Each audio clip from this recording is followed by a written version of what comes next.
Hey, what's up? This is Jeremy Palco from The Walking Dead, and this is Still Toking With. Hi, I'm Larry Kenny, and you're listening to Still Toking with... What's up, everybody? It's comedian Sherwin Array, and you're listening to Still Toking With on the Dorkening Podcast Network.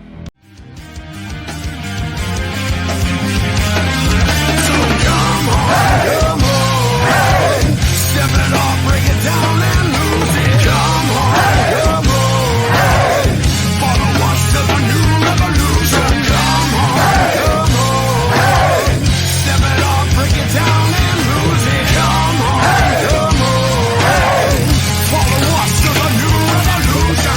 What are we gonna do now? Get high.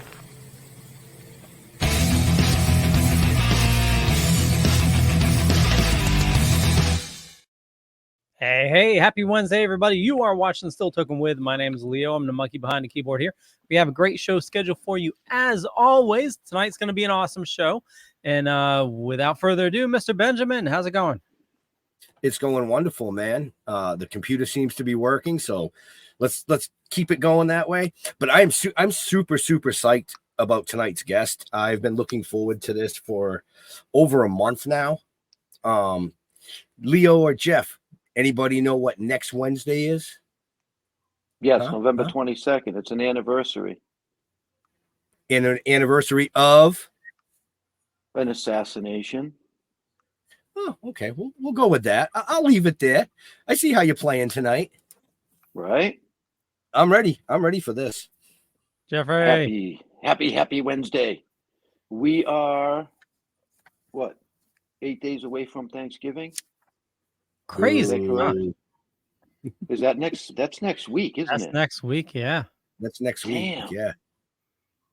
I hope It's my the wife day got a after the turkey. assassination. Yes. I hope my wife got a turkey so we can assassinate that. That's what I want. So anyway, we got a great show. Let's just bring him right in. John Barbour. See, I told you I'd fuck it all up. Welcome to the show, John. It's a pleasure to have you with us. Well, I must tell you, fellas, that's the most wonderfully produced opening that I've ever seen. I love the coffee commercial. I think you should make the opening 60 minutes long and just call it a show. There we go.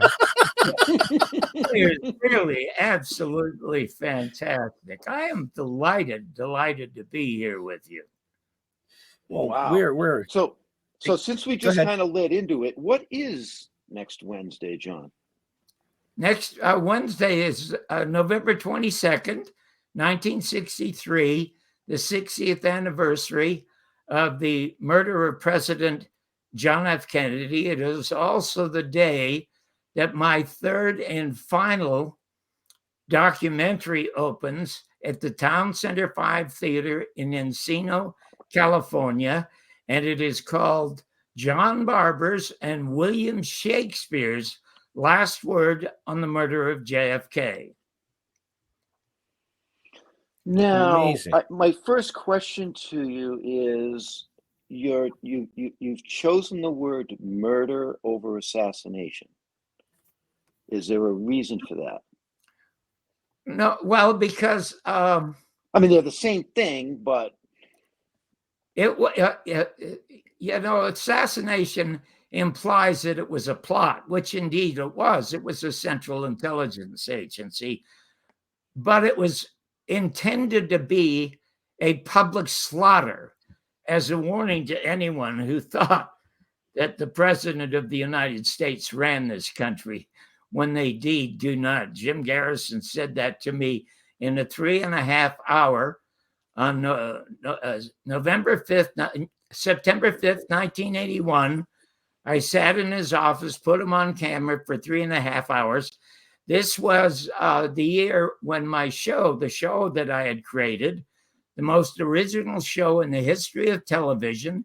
It was the very first reality show. It was called Real People, and I was the creator. I was the producer, and I was the host. And when I put Mr. Garrison on camera, he said, if the American public do not do anything about the murder of John Kennedy, and he called it a murder, they will begin to realize that the president of the United States does not run the country. And he's absolutely right. The president of the United States does not run the country. Figurehead. Yes, figurehead. Wow. And to show you how pathetic they are, as a result of Oliver Stone's excellent film, JFK, which came out in 1992, and it created a great furor, and there were millions of people who stormed Congress, and they wanted something done about the assassination. So all Congress did was pass the Records Assassination Act. And it was all of the files were supposed to be released over 3 years ago in October when Donald Trump was president. Donald Trump was always talking about fake news and all that rubbish. And he had the opportunity with just a stroke of a pen to have all the files released. And he caved into the Central Intelligence Agency. And the same thing happened with Joe Biden. It's kind of interesting that we're talking about this week, because a week ago exactly, Joe Biden publicly said, I'm washing my hands of the Assassination Act. I don't want anything to do with the file business. That's up to the CIA. And then the CIA, hearing that, said publicly, we are never releasing the files on the murder of John Kennedy. But wow, it is a cold case. It is a cold case at the Justice Department because now you thank God that you guys are old enough to remember this, but you know, we trusted in 1963 when it happened, we trusted Dan Rather and we trusted Chet Huntley and David Brinkley, and we trusted Uncle Walter Cronkite. And Dan Rather goes on television and he describes to a T everything that Jackie's wearing, the pink outfit, the pillbox hat, everything that Connolly's wearing, everything that John Kennedy's wearing. And then he stops and he says, the next scenes are so brutal, I just have to describe them. And then he says that the bullet hits him in the third shot. He said the third shot hits him in the back of the head and sends him violently forward. Well, we all believe this. There were only 3 networks, but we didn't discover the truth until 1977 when Geraldo Rivera had Dick Gregory and Bob Groden on to show us the actual Zapruder film. And now 5 million people storm Congress and they want a second investigation. And they hire a guy out of Philadelphia named Richard Sprague, and we have him on camera. The most definitive film ever made about Jim Garrison investigation, which he solved and which was sabotaged by both the government and the media,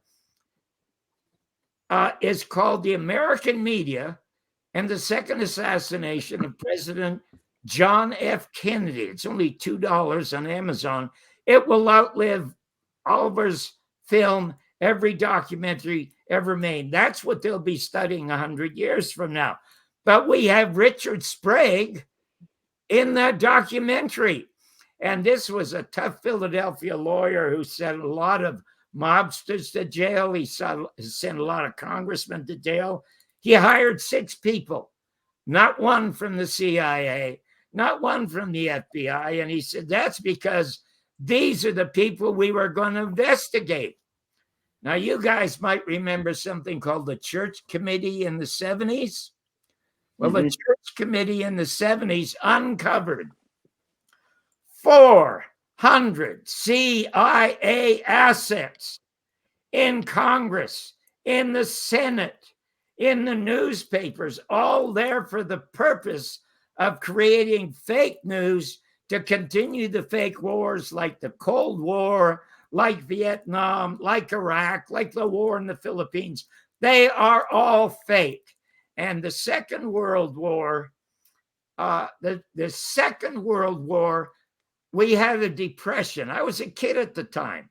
6 years of age in 1939 in Canada.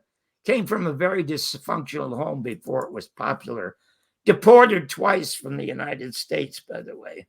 Out of work when I was 46. And the next year when I'm 47, I have the #1 show in American television. You talked earlier, Ben, about things happened by accident. There's a glorious accident. Anyway, Jim Garrison is on camera saying, John, listen, Russia is no threat to the United States. They lost 25 million people. They had 80% of their infrastructure destroyed. The threat to America was peace. He said, all you have to do is listen to Eisenhower. Now, you guys are old enough, I hope, to remember in 1960, when John Kennedy is taking office, up comes Dwight Eisenhower, and he warns us of the rise of the military-industrial banking complex that is taking over this country. They have taken it over. Everything that went wrong with this country happened on November 22nd, 1963. I mean, everything. And if you open that Pandora's box, you will be able to restore a vanishing democracy to this once absolutely brilliant country, the country that I wanted to come to as an orphan kid. So I could go on, but I want to hear some questions from you, because I'm sure you guys have dozens. Okay, so first, I'm actually enjoying this. Oh, yeah. No, first I want to say that I was actually born 5 weeks before that assassination. Okay, so I was born in 63. So I was literally 5 weeks old. And as a child growing up in this country, my dad watched that all happen and unfold. Yes, and he did. we had lots of conversations and dinner table talk all about this kind of stuff. And that's, I mean, how do you learn about conspiracy theories when you're 6? It's not a theory. It's a fact. Back then it was the word theory. The word theory was created by the CIA to discredit people like Mark Lane, who wrote Rush to Judgment. Are you familiar with that book? I've heard of it. I have not read it. Yeah. Okay, so now at the time, the government, who was trashing these brilliant researchers, Mae Brussel, Mark Lane, and a bunch of other them, who were trying to disclose the facts to the public, and in order to try to discredit them, they come up with the word assassination theory, and calling Mark Lane somebody who's trying to create a cottage industry and make money out of this. Mark Lane went to 53 publishers in America and couldn't get Rush to Judgment published. And Bertrand Russell, an English poet and philosopher, and you'll love the fact that he's a poet because both of you guys are poets. He was invited to England and paid $1,500 to publish his book there, and it became a monster bestseller there, that it was brought back to the United States, where it again became a monster bestseller. Now, Eisenhower, when he warned us of the military-industrial complex, what Jim Garrison said to me, he said, John, listen, you have the Depression was only ended by the war. So if you have 1.5 million people coming back and they go to work making automobiles or making vacuum cleaners or making stoves or whatever, you can only make one new one a year. But you can make a new bomb every minute that costs $10,000 or $20,000. And then if you can find a bunch of countries to dump them on, a lot of people in the munitions business are going to become mega billionaires. And that's where we are today. We have become what Ronald Reagan used to call the Soviet Union. You remember what he used to call the Soviet Union? The evil empire. And if you don't see it, you're looking at America with Helen Keller's eyes. Yep, you're absolutely I right like there. that analogy. Okay, so now, first, let me tell you the first time I met Jim Garrison. God, I'm glad I'm talking to somebody who's a little older. I have 5,000 Facebook friends, and that's the maximum that Zuckerberg will allow us, okay? 4,500 of them are like Jeff. They were not born when this happened. All of them, anywhere from 21 to 51, like you guys, are so interested in the murder of John Kennedy because they know, they sense it's somewhere out there in the ether. They sense something horrible has happened to this country, and it has. One of the first horrible things, when John Kennedy was alive in 1963, there were 1,500 different owners of media. And you owned a television station, a newspaper, a radio station. You could only own 5. And the one who destroyed the free press in this country was the worst president in American history, and that was Bill Clinton. Because in 1966, he signed the Communications Act that put all of this into the hands of 5 major corporations. There is no longer a free press in the United States to begin with. It's a controlling institution. Yes, it absolutely is. And you know, Mark Twain, who was America's greatest writer and most brilliant, he said during the first fake Philippine War, the Spanish-American War, we murdered 200,000 Filipinos, for God's sake, for no reason at all. And it was only opposed by Mark Twain, a writer. God bless writers. God bless you guys, you're writers, okay? I'm an agnostic, but still, God bless you. He said, if you do not read America's newspapers, you're uninformed. But if you do read America's newspapers, you're misinformed. Well, that's what it is like today. And before we went on the air, Ben said something interesting about all the wonderful things that happened to him happened by accident.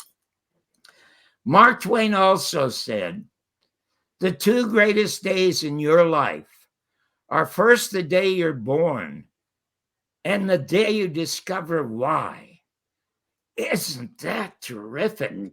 Now, I remember the day I discovered why, as this kid who came to this country illegally was deported twice. It was in the 50s when I discovered the best late night host in American television, and that was Jack Paar. Do any of you remember Jack Paar? I do remember Jack Paar. Oh well, Steve Allen was the first, okay, and Steve was wonderful, the real talent. Jack Paar was by far the best.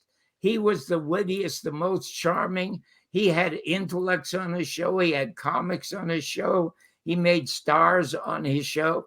But he opened his show doing a funny monologue. And I thought, you know, my God, I want to be a host of a show like that. So I'm going to make myself a comic. I had no training at it, none whatsoever. So what I did is I got 12.5 albums of all the greatest comics in America. Bob Newhart, Shelley Berman, Mort Saul, Henny Youngman, you name them, I got them. And I listened to them. But they were all individuals. And I'm not an individual. I don't have any style. I'm just ordinary, okay? It's just me. There was nothing about me that's different. The only thing that was different was I was from Canada. Well, that's nothing. But it was at the time of all the black riots looking for voting rights in this country and all of that. And by the way, my mentor when I started as a comic in this business was Red Fox. He was my, yes, Wow. he was my lifelong friend. My wife introduced me to him. My wife was a band singer with Earl Father Hines. Earl Father Hines was part of the Louis Armstrong Sextet, most famous sextet in America.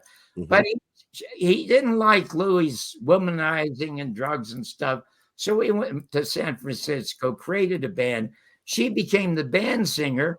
And his best friends were Dick Gregory. Do you remember Dick Gregory? Remember the name. No, I don't. Oh, my God. Dick Gregory was the Black Bob Hope back in the late 50s. I'll tell you a quick story about Dick. Okay. And then there was Red Fox, okay? And Red Fox could only work the Chitlin circuit where he was absolutely filthy. But I knew that he could be clean on camera. So when I got my first entertainment show, I put him on the show. And his name is John Sanford. Does that begin to ring the bell? So Norman Lear and Bud Yorkin, who create Stanford and Son, saw him, and there's an English show called Steptoe and Son, and they borrowed that show, make it an American show, and put Red Fox in it. And Red became my lifelong friend till the day that he died right here in Las Vegas, where I now live. Anyway, I was getting, and Dick Gregory. In 1966, I did my first comedy album.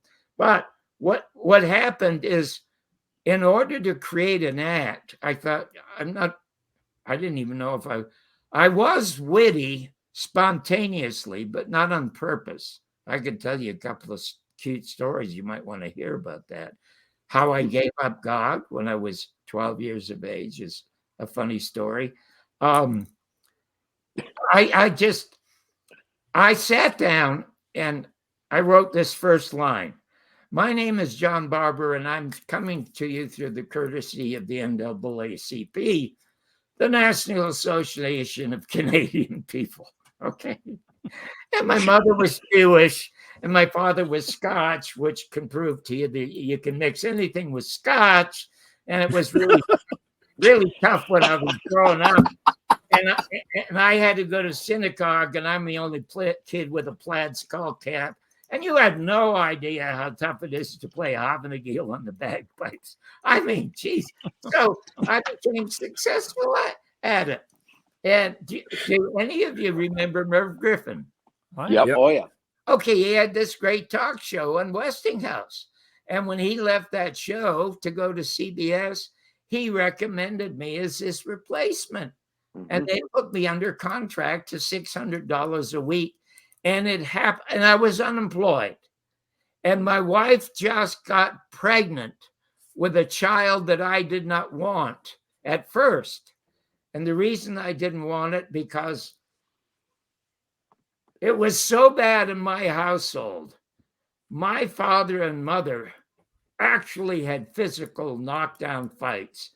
And in 1939, my father thought, God, the Germans must be easier than this. So I joined the Canadian Army, went over and fought the Germans, lost half a stomach, won the Order of the British Empire, and became one of the most successful advertising agencies in Scotland, and decided to never come home. He abandoned us. And my mother brought about 18 new men into our house that she introduced as my uncle. Okay. And they came there just to board with her and beat her. And I was out in the streets when I was 6, for God's sake. And I used to go to the Manor Theater for a nickel. And I fell in love with American movies. And it was Mr. Smith Goes to Washington. And there's Jimmy Stewart winning the cause. My God, that's where I wanted to be. So when I was 17, I came to the United States specifically to be a gambler. I had no intention of getting into show business. That all happened by accident. So I don't know quite where it is that I'm going with this particular story. So let me just put it on pause. I'm going to tell you about the first time I met Jim Garrison, because in 1969, he arrested Clay Shaw. Now, you've heard, I think there have been 2 or 3 district attorneys in New York and maybe in Florida, I guess, or in Washington, who've arrested Donald Trump. And not one of them has said to the public, there will be a conviction. They'll just say nobody's above the law and we'll follow the law. Well, nobody's above the law is biggest crap of shit ever dumped on American public, but so much so it could fill the Grand Canyon. But in any event, they never said that. Jim Garrison arrested Clay Shaw in 1969 is on camera in our film saying, there will be convictions when we get to court. There's money exchange. We have the shooters. We have everything. Now, he can't get into court because the government is stopping him. They're calling him a kook. They're calling him an egomaniac. And I say to my friends, now I'm a street kid. Okay, so maybe I have some street smarts. I said, listen, if he has nothing, why don't they get out of his way so he can go in and fall on his ass? And they didn't get out of his way until January 29th, 1969. Serendipity, the day of my son's birth. And by the way, my son is the co-executive producer of a show called Criminal Minds. Jim Garrison lost the conspiracy case because it was very difficult. Listen, in those days, if you say CIA, what are they talking about? It's all James Bond stuff, for God's sake. This is how smart Garrison was. He got 10 years of his tax records so he could prove it, but they couldn't quite believe it. But he got a conviction for perjury against Clay Shaw in 8 minutes because Clay Shaw said he did not know Lee Harvey Oswald or David Ferry. When Perry Raymond Russo was at a house where they were plotting crossfire in Dealey Plaza, and when Shaw was arrested, he ran to Jim Garrison, David Perry Raymond Russo, and said, I was there. I will be your key witness. And he became the key witness. Okay, now I'm going to tell you something about the key witness and Jim Garrison. When I'm successful as a comic. In those days, there were 20,000 Chicanos marching in Los Angeles and all around the country where they could challenge television and radio licenses. And ABC was about to lose their license to a bunch of Mexicans, and they didn't want to lose the license to anybody. So they got rid of their comic strips and their movies, and they decided to do a 90-minute news information show. And I was working at a club called the Ice House in Pasadena with a young Steve Martin. Remember Steve Martin? Okay. And this handsome Mexican, Mario Machado, the best looking human being I ever saw. And he's Mexican, and he's the most popular Mexican in Los Angeles. And everybody thinks he's going to get the job. So after I do my set with Steve, I come off, and he comes over and he shakes my hand. He says, God, you're funny. He said, you know, I just left ABC, and there's a producer there named Brad Lockman, and they're going to do this morning show, and you should go and audition. And I said, Mario, it's you. They want a Chicano there. He said, John, listen, I'm going to tell you something honest. I am a great reader. I have a good voice. I'm a great reader. But I can't ad lib. I just can't. I have to read, okay? And you're a stand-up comic, and you're funny standing or sitting, and all of your act is political. So go over and audition, get the job, and I got the job. So the week before, I'm Robert Goulet's opening act in Vegas, Bobby Darin's opening act in Vegas, and my first guests are Mohammad Ali and Jane Fonda and Cesar Chavez. Now, I read Mark Lane's book, and boy, he cut the balls out of the Warren Commission, And I figured, well, all the lawyers read that in Washington, D.C. They'll go and dismember Congress, and Jim Garrison will get a good hearing. So I never booked Mark Lane. But one day after the show, I go into a bookstore. It's called Edmund Bookstore on Hollywood Boulevard. And there's a book called Heritage of Stone. Jim Garrison? I think, is that the same guy? So Jeff, Ben, Leo, I pick it up and I start to read it. My God, I discover that Mr. Garrison has to take time life to the Supreme Court to get the Zapruder film to show the jury. And there's a forensic pathologist who's called as part of the defense for Clay Shaw. And in cross-examination, he says there's no autopsy because a general identified as Curtis LeMay, a public John Kennedy hater, stopped the autopsy. And it's on and on with this kind of information. So what do? I call New Orleans the next morning, and I expect a secretary to answer the phone, and it's a deep, beautiful voice. And I said, could I speak to Mr. Garrison, please? And he said, this is he. Oh, my God, Mr. Garrison, I'm so excited. My name is John Barbour, and I just read your book, Heritage of Stone, and I have this. And then he interrupts me. He says, oh, John, you must be the second one. I only sold 2 copies. Well, how could you not like a guy like that, okay? And I said, listen, I have this 90-minute show. I'll interview you for a half an hour, and then the phones will just be lit up by people wanting to talk to you. And he said, well, you'll never get away with it. And I said, listen, I'm the most popular morning show in America, and I've just won my first Emmy. And he interrupts me again. He said, hold on a second. You won your first. You expect to win a few more? I mean, my God, I love the guy. So he says to me, do you know it's only 4 years, John, after the Warren Report? Did you see the Harris poll last week? I said, no, I don't read polls. He said, well, 82% of all Americans 4 years afterwards do not believe that Lee Harvey Oswald could have acted alone or could have done it by himself or could have done it at all. And I said, well, listen, if the percentage is that high, why aren't they storming the barricades of bullshit and getting it over with? And he said, hold a minute, you didn't see the second question. So I said, well, what's the second question?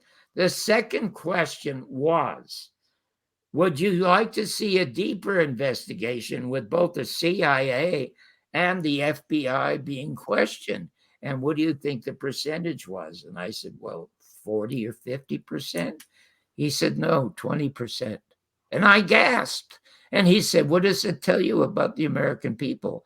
And I said, Mr. Garrison, I don't know what it says about the American people, but I'll tell you what it says about my mother.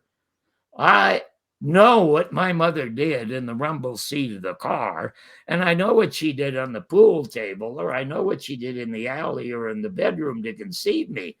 But don't ever tell me my mother's not a virgin. Well, he howled. He said, Jesus, that sounds like Mark Twain, for God's sake. And that eventually became the title of my book. That's where the title of the book came from. So anyway, he agrees to come on the show, and I'm fired. But you know what? I just thought that was show business. You have a job for a week or two, and it's over with. But I was the first one in America to review movies on the news. And I was the first one in America to have a movie reviewed all the way to the Supreme Court because of the fairness doctrine. And then I'll tell you why the fairness doctrine disappeared. Would you like to hear about that singular movie or why the fairness doctrine disappeared? Absolutely. Which one do you want to hear first? Well, he's asking you which one you want to hear about. The movie. I want to hear both. I want to hear it all. This is fucking intense. I know. I don't even want to ask him any questions. I just want him to keep going. Okay. The movie was called Soylent Green with Charlton Heston, Moses. Okay. And Have any of you heard of the movie? Absolutely. I've seen it Yep. a couple of times. Okay, then tell the audience what it's about. No, you. Okay, Leo, did you see the movie? I did not. I've heard it, and yeah. Okay, I'll tell you what it's about. And it takes place in 2022, strangely enough, but it was made in the middle 70s.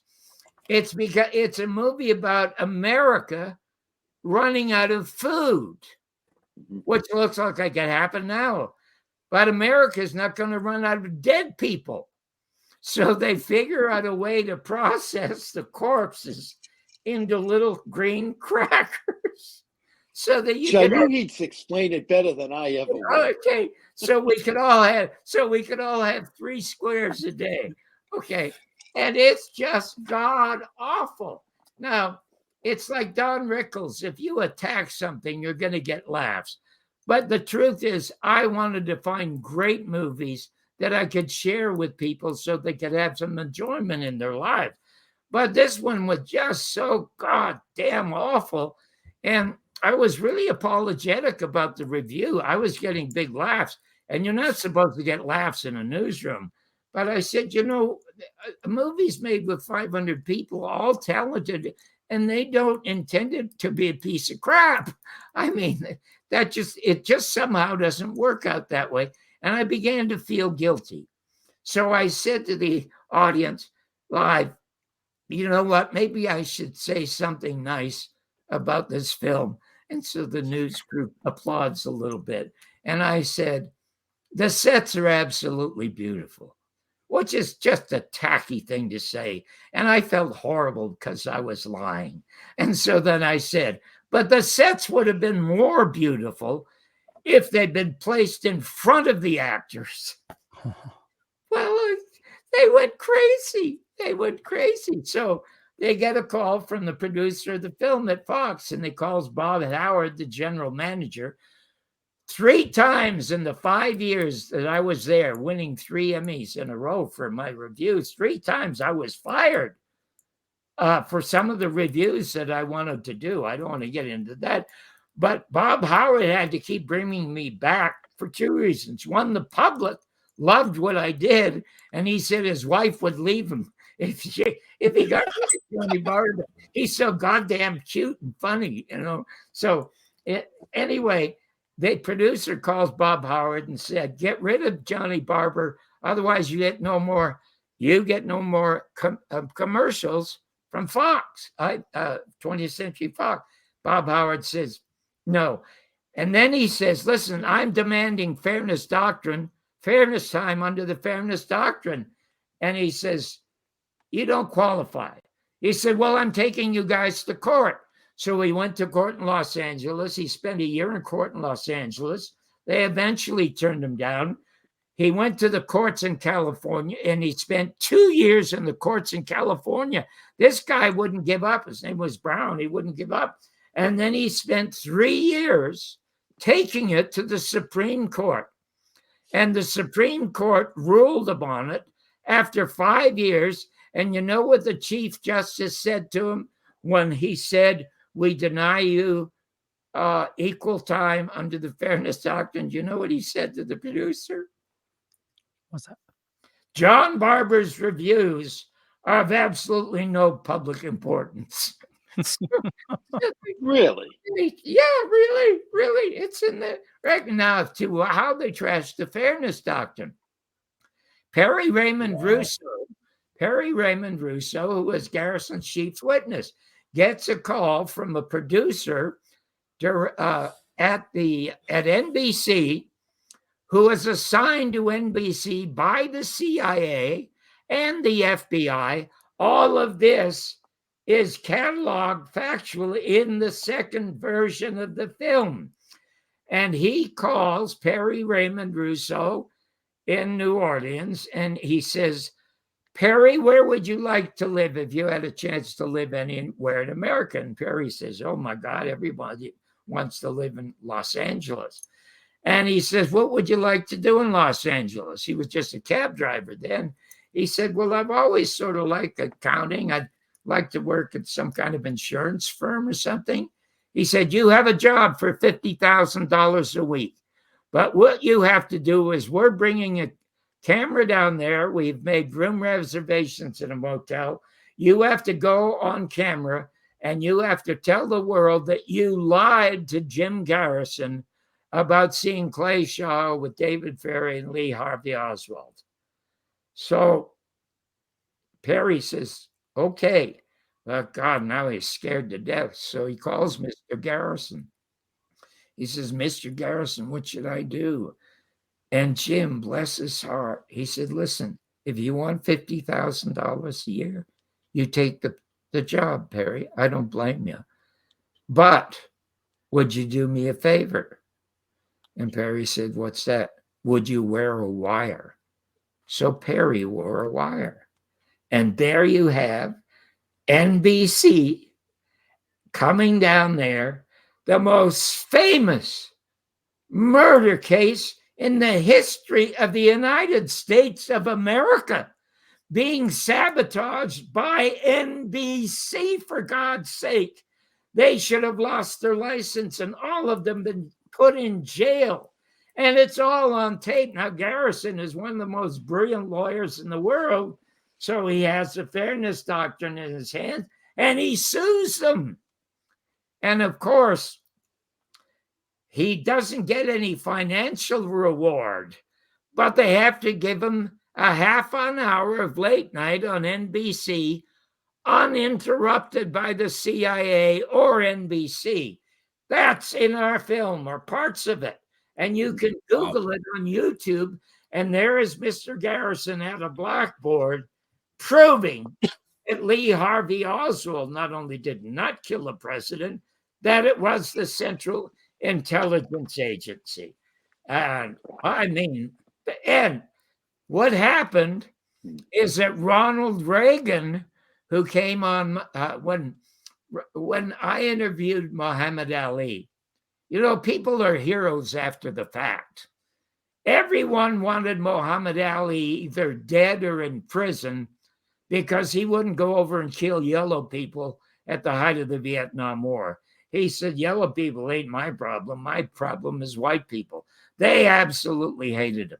Only two other people would put him on camera. That was, who was the guy? Howard Cosell, the sportscaster, and Jack Parr, and myself. Okay.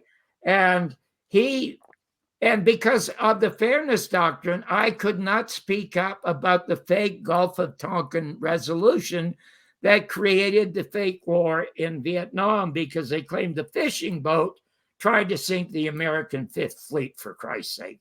I mean, that's such bloody nonsense, okay? But because, and then Reagan comes on. Oh, I'll tell you, can you see my wall back here? Yeah. Mm-hmm. Okay. My wife's favorite picture, I don't know if you can see that. It's Ronald Reagan. Oh, that was very smart, Leo. Thank you.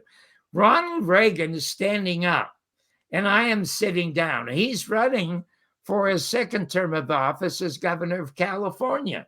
So he comes in with 4 or 5 people, including his publicist, and it's about 9 or 10 minutes before actual airtime. And his publicist comes over and he looks down at my desk and he says, where are the questions? And I said, what questions? He said, well, you got to have a piece of paper with a bunch of questions. I said, no, I don't have any written questions. Well, the governor is not going to talk to you unless he knows what you're going to ask him. I said, listen, we're just going to sit down, have a conversation like we're at home, for God's sake. So he goes back and he tells Governor Reagan that there are no questions. So Reagan's about 15 feet away and he does this, like goodbye. And then the guy comes back, takes my hand, shakes it, and he said, my apologies, we're leaving. I said, that's okay. And he said, what do you mean that's okay? I said, hey, we're live. We take phone calls. You know what I'm going to do when you guys are out the door? I'm going to tell the public what you were just talking about, that the government won't come on because I don't have pre-planned questions, okay? Then I'm going to open the phones as the governor waves goodbye to me and goes out the door. And let's see what they have to say. So he rushes back to Reagan. Reagan literally rushes here. And now we're about 30 seconds from airtime. And he's standing up like this. And he's, oh, John, I have no idea what either one of us is going to say. But this is going to be the best interview I ever did. And it was. I mean, yep. and I predicted this empty suit was, yeah, I mean, finding out who he really was politically or as a person or his beliefs was like shoveling smoke. He was so hard to pin down. But I said, he's like Cary Grant. The camera loved the man. And I said, that's the next president of the United States. So when he got to be president and he heard Jim Garrison late night, he said, oops, that's it. First thing I'm going to do, bang. There goes the fairness doctrine. Now, insight into Jim Garrison, something Red Fox said to me when I kept talking about heroes. And of course, my hero was Jim Garrison. I didn't even know him. I just talked to him on the phone. And Red Fox said to me, he said, John, heroes ain't born. They're cornered. Okay. So I told Jim that. And he laughed and he said, well, it's true, John, because I believe my government. I said, what do you mean you believe the government? He said, I was an FBI agent. I was in the Air Force. I was one of the first people at Dachau to liberate that death camp, for God's sake. And I said, it was, as Ben said earlier, before the show, these things by accident, he's on a plane sitting next to Congressman Hale Boggs. Has any one of you ever heard of Hale Boggs? No. Okay. He was the only dissenting member of the Warren Commission. But his dissent is not published in the Warren Commission. He's on a plane with Jim. And he said, Jim, you know, I'm a hunter, you know, and I'm going to be out to Alaska soon to do some hunting of those big bears. But I'm telling you, I saw that Mannlicher Dago rifle, that crooked set. That kid couldn't shoot a dead rabbit.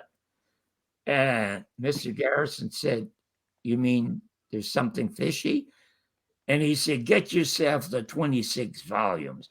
Jim got 3 sets of the 26 volumes in his office, in his car, and in his home.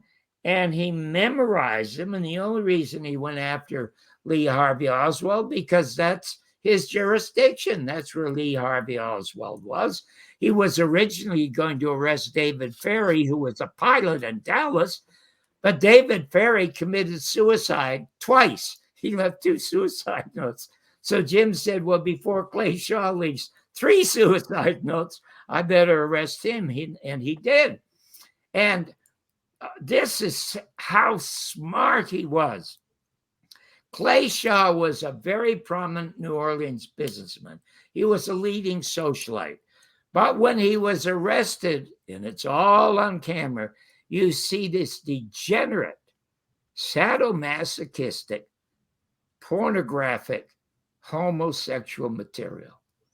And Jim Garrison says to his staff, you are not telling anybody about this, and you're not going to tell the press about this, because this has nothing to do with Clay Shaw's involvement as being the handler of Lee Harvey Oswald. We will save that for the perjury trial. I think I can win the conspiracy trial, but in case not, I will win the perjury trial. So, of course, he loses the conspiracy trial. Now, what he also has, he has 3 $20 male hookers signing affidavits that they all got $20 to have homosexual sex with David Ferrie, Clay Shaw, Lee Harvey Oswald, and of course, Jim Garrison's chief, Perry Raymond Russo. They were all homosexuals or bisexuals, whatever you were. And he also had a professor from a university who I won't name because he might still be alive, who lived with Clay Shaw for an entire year and then had a transgender operation. And Clay Shaw kicked him out of the house because he didn't want to be living with a woman. So he was another there, right? And then he had a guy who was offered $25,000 to murder Jim Garrison. And reason he thought about murdering Jim Garrison, his daughter was so deathly ill, the CIA promised him they would get the best doctors in the world to treat his ill daughter. Mm-hmm. And he said, honest to God, but he felt the death of John Kennedy was more important than probably the death of his own daughter. Okay. So he went to Jim. And so all of these witnesses were there. So Jim knew it would be like a Perry Mason show, because if Clay Shaw gets on the stand and starts seeing these homosexual hookers getting into the witness stand too, he's going to jump up and say, I'm guilty, I'm guilty, I'm guilty, because he knows he's going to end up being a bitch in somebody's prison, okay? But shortly thereafter, the government steps in, literally, and prevents that trial from happening because they knew he would squeal. And one of the memos in our film is, we have to get Clay Shaw legal help, otherwise Jim Garrison is going to win this case. I mean, he was unbelievable. Mr. Garrison was absolutely and totally unbelievable. I could go on. I'll tell you. If you were going to compare Garrison to somebody in what's going on in the world today, who would you compare him to? It's incomparable. There's nobody. America has no more heroes. You know, when I came down here in the 50s, there were 50 people of all shades that I loved and admired. You know, there was Milton Berle. I watched Uncle Milty. And guess who replaced him as the #1 show on television? Guess. A Catholic priest. Fulton Sheen, for God's sake. Really? Yes. Wow. And it became the #1 show. Now I'm an agnostic, but I still watch them because it was so interesting. You hear the words, to hear them tell the stories about the Bible and stuff like that. There are all kinds of people like that. They don't exist. Look at what happened to Julian Assange. Mm-hmm. He reveals to the world the war crimes of our government and our military, and has to flee the country. And then Ed Snowden, who himself is with the CIA, comes forward and tells us that we are not people anymore. We are only numbers. We are not citizens anymore. We are only consumers. He has to flee the country. I have a line in the movie that, truth tellers have to run for their lives while liars are running for office in America. But remember, what was it? The Pentagon Papers. I think in the 70s, the guy who released the Pentagon Papers became a national hero. I mean, he was on time and alive. There are no more heroes in America. Not one. And if I was still, let me tell you something. If I were about real people, it was the most popular show in the history of American television. As a matter of fact, it did more in 3 years when I was running the show than 60 Minutes did in 30 years. We got the Missing Children's Act passed for John Walsh. And you all know who John Walsh is because his son was decapitated when he was kidnapped. Yep. I got the Navajo Code Talkers, a presidential citation. President Reagan came on the show. The only celebrity that I would allow on the show in 3 years. And then I played a major role, and it's just a few days ago, there were 100,000 people visiting that Washington Memorial, Vietnam Memorial. Well, back then, nobody wanted it built. First of all, because it was a very unpopular war, And it was designed by an Asian American. So there's 2 strikes against her there. But I did a story of a school teacher in New Mexico who his son and the father debated whether or not he should go to Canada, where I'm from. And the son, who was 21, said, "Dad, I cannot flee the country I was born in. I'm going to go to Vietnam." A week later, he was shot dead. The love of the life of the mother and father. And so what the father did, he quit school, took all his money, and on a mountaintop in New Mexico, where he and his son used to hunt, he built his own memorial to his son. And you know, I keep saying I'm not a believer, but there is serendipity, there is divine intervention. It was never on the news, but from all around the country, mothers and fathers who lost their sons in Vietnam came by car, by bus, by plane, by truck, by everything, bus, to bring pictures of their sons to this guy's memorial. And pretty soon the mountainside is covered. They had to build walkways with lights on them and everything. Soon they had built a cathedral. Well, Senator Udall in Utah calls me after I do the story. He said, "John, can you get me 50 copies of your story?" And I said, "Yes." He said, "We're going to show this to 50 senators and we're going to build that goddamn wall." And 30 days later, they passed the law to build that wall. So that's the kind of impact that this show had. And I'm very proud of it. But if I still had that impact, I would urge every single American not to vote. Because every time they vote, they say, "Well, we're voting for the lesser evil." I don't give a shit if it's a lesser evil. It's still an evil. Now, let's say, let's see, I think Trump got 170 million votes or 7. How many votes did he get? 100? 72 million. Biden got 81, supposedly. Okay, so there's 152 million. What if you have 152 million Americans who don't vote? And the only ones are the 500 senators and Congress people and a couple of bankers. They're going to be scared shitless. I mean, holy smokes, they're going to realize the system has to be changed because the system doesn't have to be changed. It has to be annihilated. That's the best word. It should be assassinated. It has to be annihilated. I mean, it does. I don't want to go political, but I'm going to say what I'm going to say right here and right now. Okay, come the next election, any upcoming, nobody that is currently in office should be elected again. Nobody. Oh yeah, I'll tell you. Not one fucking person. Not one of them. Oh my God Almighty! And I totally agree with you. We have George Bush Sr. on camera, and this is during the time of Iran-Contra.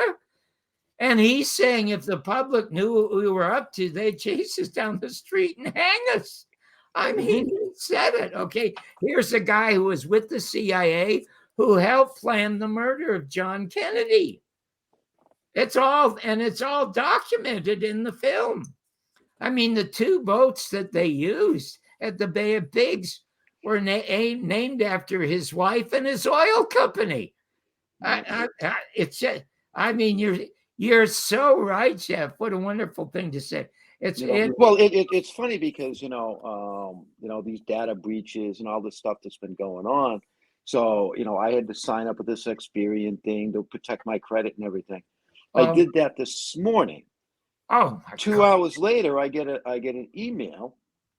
Okay, that it's internet surveillance. What? Yeah. And I had to go in and look, and so apparently, and that's why I don't give a shit.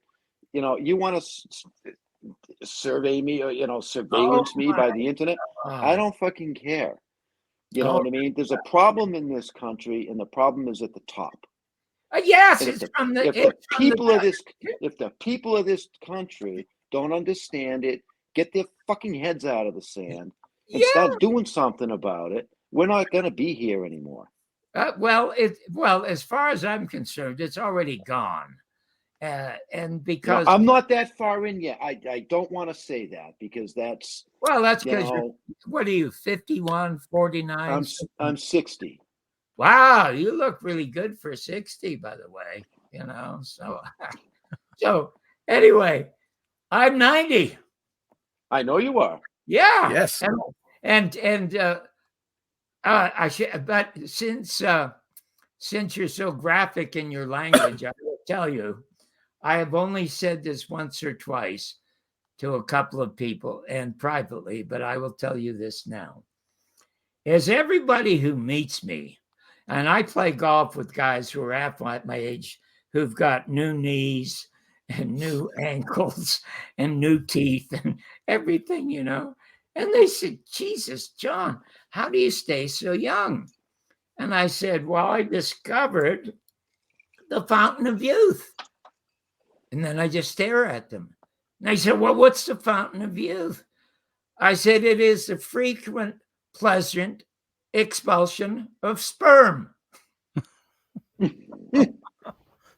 Especially with someone of the opposite sex. So that will make the second time I've ever said that to anybody. So basically what you're saying is the more sex you have, the longer you're going to live. Absolutely, because, if you want a great listen. And you hear that? Yeah. If you want a great listen, you go to my site, johnbarbersworld.com. When I am 88 years of age, I talk about what it's like to be 88 years of age. That line happens to be in there, along with another line about what keeps me angry is rage and laughter. And in this country, you can laugh at the things that you're raging at because they're so ridiculous. Wow. Yeah. But okay, so now I'm true. I'll tell you how unbelievably nice a man Jim Garrison was. His character. I love people who are smart, who are intelligent, who are industrious, who are witty. But number 5, best of all, is character. Character trumps them all. You can have none of the other stuff, but if you have character. Nobody had more character than Jim Garrison, even though he was only one of 3 geniuses that I had ever met. He had 5 children, and like John Kennedy, Mr. Garrison, being an A personality, was not always faithful to his wife. But he did marry the girl that he ran around with. But his wife was fantastic. And eventually the pressures of being sabotaged and followed night and day by the FBI in cars, and the local police in cars, the CIA in cars, everything tapped, watched. They tried to trap him sexually 6 times. They did everything. His wife couldn't take it anymore. Liz couldn't take it anymore. Now, Jim was a multimillionaire, not many millions, and when she divorced him, he gave it all to her. Because he felt he could earn a living. Now, he won his second term as district attorney without even running because the people loved him. And now they really stepped in to trash him, and the government sued him for non-payment of taxes, and they did all of that horrible, horrible stuff. He had to defend himself. And so eventually he lost, and then he became a judge. And he didn't even have to rerun as a judge. Okay, he's still a judge till the day he died. He's a judge. Anyway, his wife, of course, being lonely, she marries a guy who's a little younger than her, who spends all her money. And Jim is on his deathbed. And again, if you go to my site, johnbarbersworld.com, there's a 19-minute phone call of Mr. Garrison on his deathbed calling me the day I begin to go out to shoot the film. If that doesn't bring you to tears, you do not have a heart. It is just so beautiful. And as a matter of fact, when Oliver Stone was making his film, he calls Mr. Garrison and say, listen, I want to follow my film with a documentary. And Mr. Garrison says, no, Johnny Barbour is going to do that. And Oliver Stone is thinking, what the fuck? Johnny Barbour is just local television, you know? I'm a There it is. That's why I wanted to hear that F1 out of this guy. And Mr. Garrison said, John Barbour lost the two greatest shows in television, the morning show in Los Angeles, and he lost real people when he tried to tell my story on real people. So I have chosen him, listen to this, to be my Boswell, to tell my story. And that's what happened. So anyway, he calls his kids and he says, get my buddy in here. His best buddy was a minister. Now, Jim's an atheist, but his best friend, is a minister because his minister loved Shakespeare. And that was Jim. That's why the title of my third film is called John Barbour and William Shakespeare's Last Word on the Murder of JFK. And there's a reason for that at the end of the film. Anyway, and get a marriage license down here and get your mother into this bedroom right now. So Liz comes into the bedroom and sees her. He's beginning to shrivel, losing weight. And she said, are you calling me here to say goodbye? And he says, no, dear, I am not. I'm not going yet. She said, well, I'm here. I'm calling you here to say I do. And she says, I do what?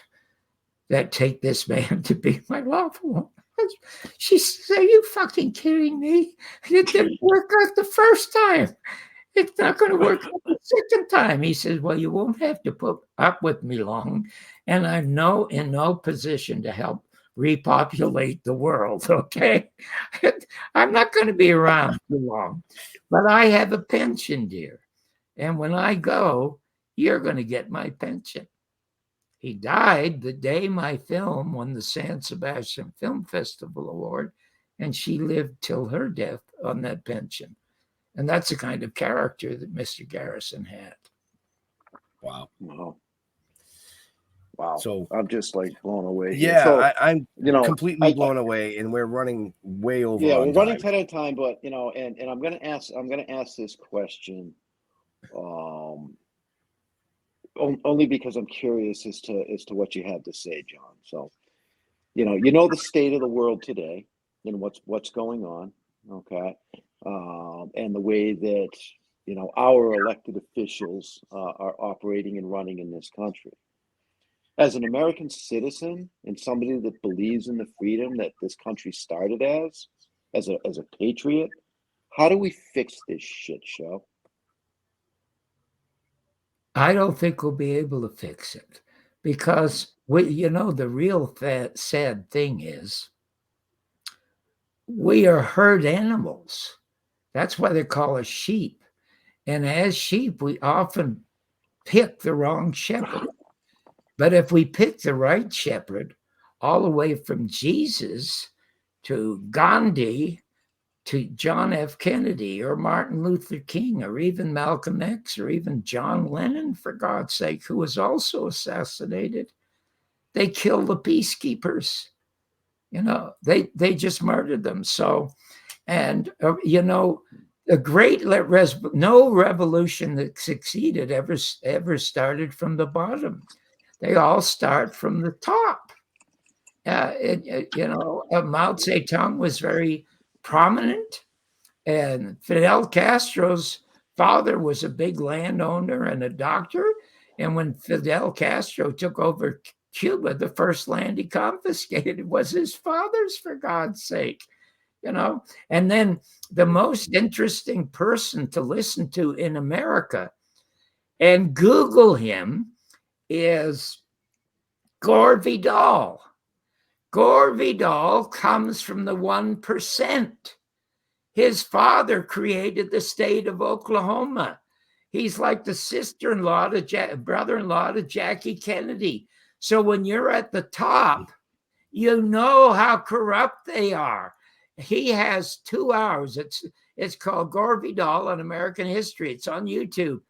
and it is witty and it is funny, and it reveals the absolute total corruption of this country. I mean, he said that the Bill of Rights and the Constitution were written by the brightest men in America, and we haven't heard from them since.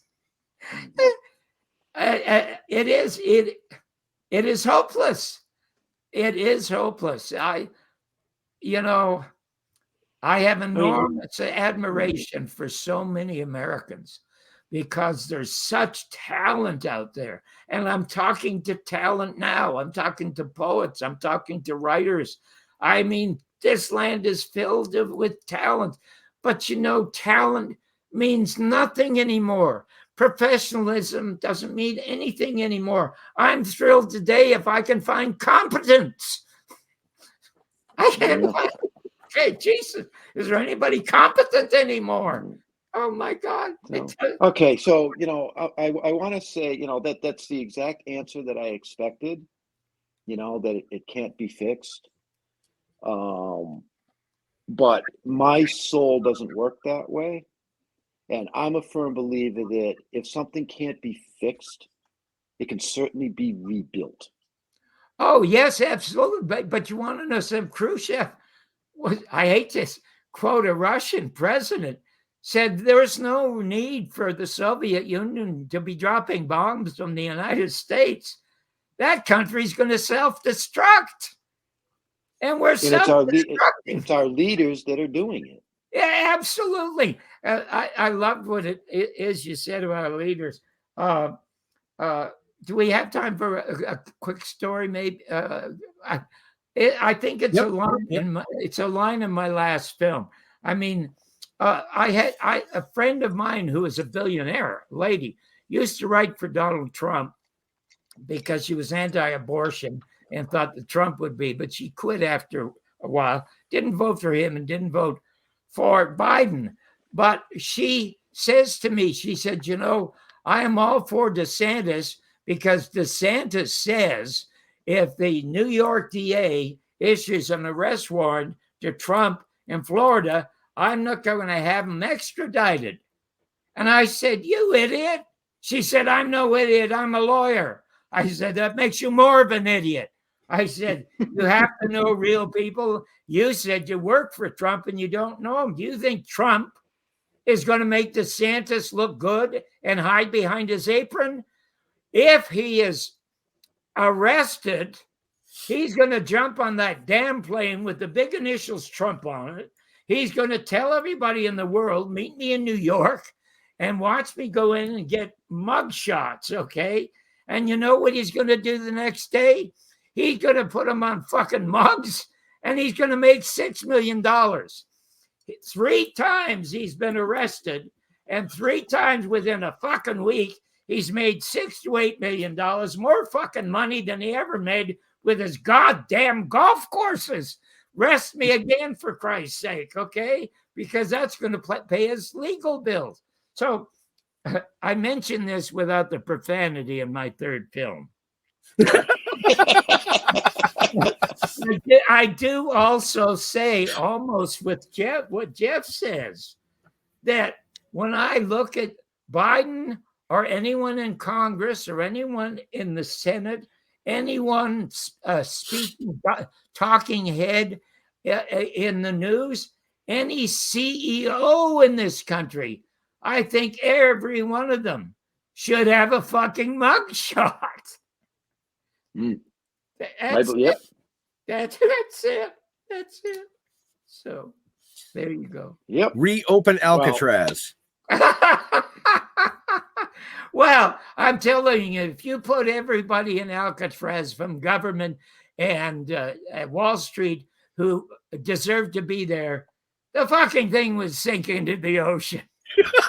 Well, that's not a bad thing. And no, hey, that's good. That's good. It's like that old joke about what do you call 2 lawyers lying at the bottom of the Pacific Ocean? A good start. Yeah, a good start at the beginning. Anyway, fellas, I'm sorry that we went over, but I am so. You're fine. You're fine. Hey, listen, maybe before Christmas, after the 25th of November, because I'm going down Saturday the 25th to the Circle Town Center Theater 5 on that Saturday at 1 o'clock, 3:30, and 7:30 to do a meet and greet with the people there, maybe take pictures with them, do a Q&A with them. But after that, I'd love to come back and just tell you show business stories. Because I know. We didn't even talk about any of that. We didn't even talk about any of that, which is fine. But I do want to say, I'm gonna try and send you a friend request on Facebook, but you're gonna have to bump a 30-year-old. Well, listen, that is funny. That's funny. About once every 3 weeks, I get trashed by somebody because they don't find something I say very, very funny. You go to my Facebook, you'll read a lot of really, really funny stuff. And by the way, you send me your address, I will send you an autographed copy of the very best book ever written about anyone in show business. And I was the first host of the Gong Show. Yes, you were. Yeah, and you don't have to start from the beginning to the end. You just find there in the chapters, the Gong Show, you'll read 5 of the funniest, most informative pages you could ever read. I will be reaching out because I would love a copy of that book. You're an inspiration, my man. Well, thank you so much. Listen, I'm going to live to be 115. I'm going to give you 120. Oh, well, that would be even nicer. That would be nicer, yeah. Oh my God. Well, you guys are a delight. Honestly, that's wonderful to be here. Well, thank you. Well, you're an amazing person, so what a life. You made this show very, very easy for us. Well, I had questions. I had no. We didn't even get to that. Yeah. It's funny. I did. Listen, we never have questions. We have show notes. We throw them away in the first 5 minutes. Yeah, that's funny. And we have a conversation. That's a lost art now. A conversation. Unfortunately, I didn't allow you much of a conversation with my monologue, but no, that's all right. We wanted to hear what you had to say. Well, it just pours out of me because I don't get a chance often to talk to people who really care. As far as I know, Facebook didn't shut us down. So no. He said he loved. Yeah. Before we go, just a quick question: what's the story on the Superman poster in the back? Oh, well, I knew you were going to ask that. Yeah. Well. It's a very quick story. My first argument with George Slaughter when I started Real People is that he wanted Dudley Moore's girlfriend, I can't remember her name offhand, to be the co-hostess on the show. And she's about 6'3", a fantastic singer, worked in Vegas all the time. You'll know the name if I mention it. And of course, Dudley Moore, this midget Englishman, very funny, who could play the piano. But she's about 3 feet taller than him. And I said, you cannot have that lady. First of all, this is Real People. She's not Real People, okay? She's a star. And George says, but God, she's beautiful and people will tune in.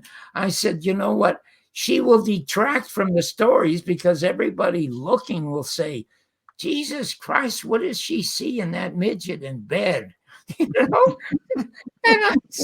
So anyway, so I go home and I tell my son's 10 years old.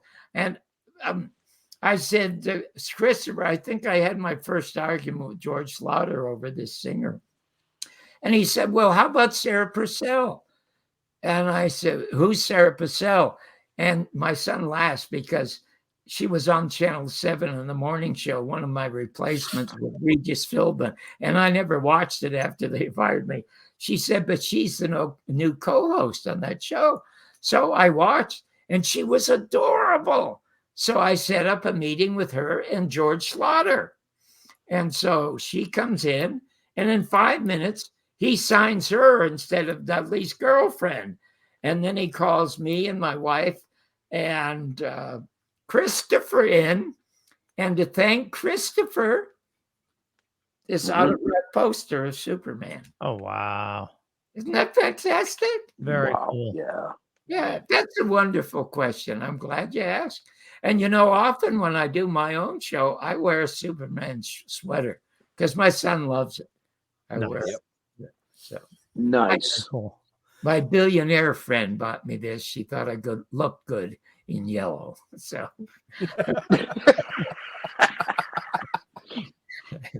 anyway.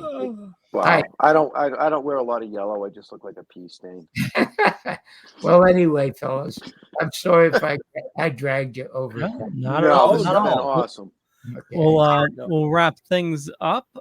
So I want to thank everybody for watching this fine evening. You know how to find me. Just Google me. But I run a little thing called the Dorkening Podcast Network. Head on over to thedorkening.com. You can learn more. A lot of awesome people doing a lot of awesome stuff. And John, I know you mentioned your maxed out on Facebook, but where do you like people interacting with you on social media? Is it mainly Facebook? Do you use like Twitter or anything? Or no, because I don't know how to do that stuff. You know, I'm Gomer Pyle when it comes to that stuff. It's just it's just Facebook. But they can send me messages on Facebook, or my email is John John Sarita Sarita John Sarita at AOL.com, and I would answer all of my emails. I get lots of them, but I still answer them. Awesome. Well, Jeffrey. Wow, that was just fucking intense. Jeff. That was fucking intense. John, I will be sending you a message. I'll probably message you through Facebook because I'm one of those old fucks that I don't do that other shit either. You know what I mean? Yeah. But as far as us goes, just go to stilltoken.com. Our book is out. So make sure you go to the website. There's a link right there under the shop. Go purchase our book, and let us know whether you laughed, cried, or used it as toilet paper. You know? That's great. I love your white hair, by the way. See, thank you. You want to see the rest of it? Jesus. And hurry up. I'm already sending John a message on Facebook. So, that's because we're already friends. That's fantastic. No, but in all seriousness, John, thank you so much for coming out and hanging with us tonight. We really did not get into the entertainment side of what you did, but that's okay. We'll have to do a part 2. Could I make a little suggestion to you? Sure. Mark Twain, after the United States invented lies to invade the Philippines and kill 200,000 Filipinos, he said the stars and stripes behind you, Ben, should be changed to the Jolly Roger, the flag of pirates. Mm-hmm. Well, I thought about that, but mm-hmm.